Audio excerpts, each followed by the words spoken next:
Lebih dari 80% produksi kopi Indonesia ditujukan untuk ekspor, sementara sisanya dikonsumsi dalam negeri.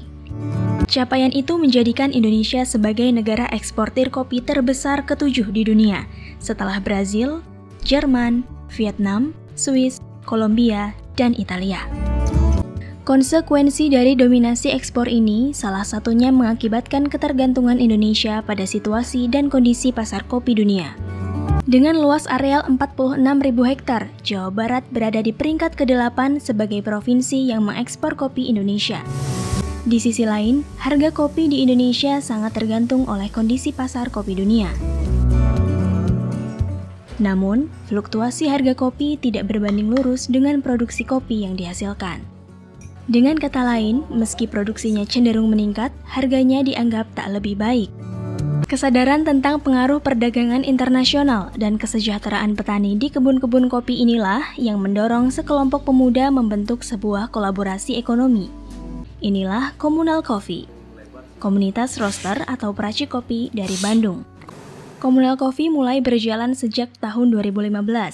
Saat itu, Angga bertemu dengan kelompok tani kopi di Sumedang.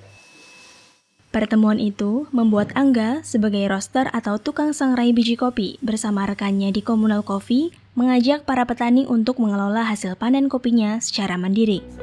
Tujuannya sederhana, agar petani memperoleh nilai tambah dari hasil panen yang sudah diolah. Jika petani hanya menjual ceri kopi, mereka hanya mendapatkan harga Rp2.500 hingga Rp5.000 per kilogram. Sementara jika diolah hingga menjadi green bean misalnya, harga yang akan didapat bisa mencapai Rp80.000 per kilogram. Dan dalam proses itu juga tercipta lapangan kerja.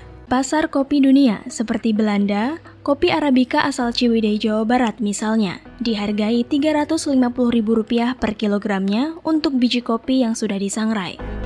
Padahal, di tingkat lokal harganya tak lebih dari Rp250.000 per kilogramnya. Selisih harga ini tentu juga dipengaruhi oleh proses pengiriman, regulasi ekspor-impor, dan aspek lain seperti harga bahan baku green bean. Tapi masalah ini bukan tanpa solusi. Angga dan Komunal Coffee lantas mulai membantu para petani sejak mereka panen dengan membeli di tingkat harga tertentu. Sebelumnya, penentuan harga kopi di pasar dalam negeri ditentukan dari beberapa penilaian. Pertama, harga kopi tahun sebelumnya, lalu nilai ekspor-impor kopi Indonesia, jumlah permintaan kopi di Indonesia, dan jumlah penawaran kopi di Indonesia. Berdasarkan penilaian itu, kemudian para pengepul atau tengkulak menentukan harga kopi di tingkat hulu dan membeli hasil panen langsung berupa ceri petikan.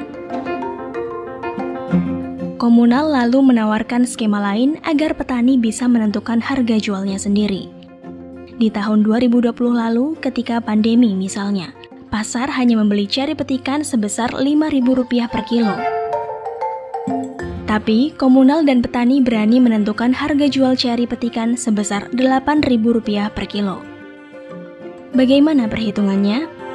Komunal dan kelompok tani membagi kriteria penilaian menjadi beberapa bagian. Bagian pertama, di tingkat petani, petani harus bisa menentukan beberapa variabel cost yang sudah dikeluarkan. Pertama, ongkos kerja per hari. Ongkos kerja itu didapat dari rata-rata biaya pembersihan, pemupukan, pemangkasan, dan peremajaan tanaman sebesar Rp4.216. Kedua, rata-rata ongkos pemetikan dan biaya angkut sebesar Rp1.916. Jika ditotal, biaya pengelolaan dan panen per kilogram ceri sebesar Rp6.132.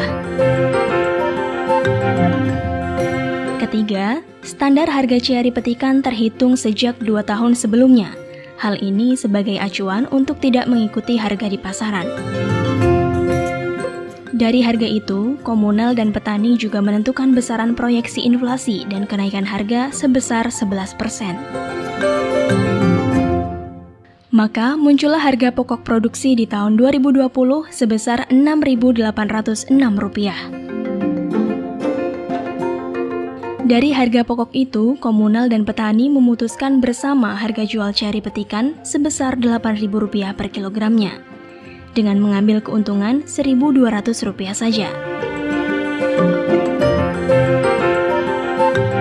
Dengan kesepakatan harga jual, yaitu Rp8.000 per kilonya, kemana petani harus menjual hasil panen ceri petikannya? Di saat harga permintaan pasar sebesar Rp5.000. Komunal membeli seluruh hasil panen tersebut menggunakan dana kas komunal. Dengan harga jual Rp8.000, petani bisa mendapatkan hasil jual ceri petikan 21 ton sebesar Rp168 juta.